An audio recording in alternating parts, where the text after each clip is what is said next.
So the orienting ideas here for the sociologist in the crowd come from 4 different kinds of literature. First, I lean heavily on task teamwork, which is an organizational psychology, to think about how activist groups develop group-level properties. So here, specifically, how is it that a group, not just a person, can have political imagination?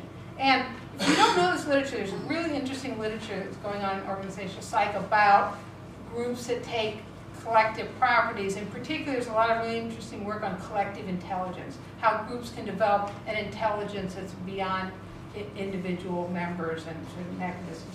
So it's very interesting. The second thing I worked on, leaned heavily on, is work in sociology of culture, which really opens you up to thinking about how groups come to understand their own world, how they come to understand themselves, how they decide what's just or unjust, how they express their values, and so forth.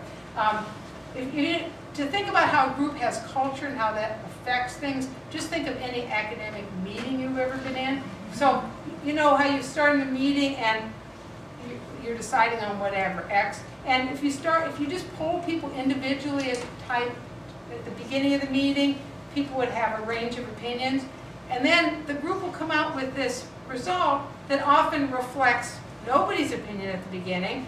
And if you ask people at the end, how did you come to that? People will often say, and I will too, well, I don't know, it just happened. Like, how do we end up in this with this decision? So one of the things I want to argue is groups have these dynamics, this culture that shapes paths that are really different sometimes from the intention or even the understanding of the people that are pursuing.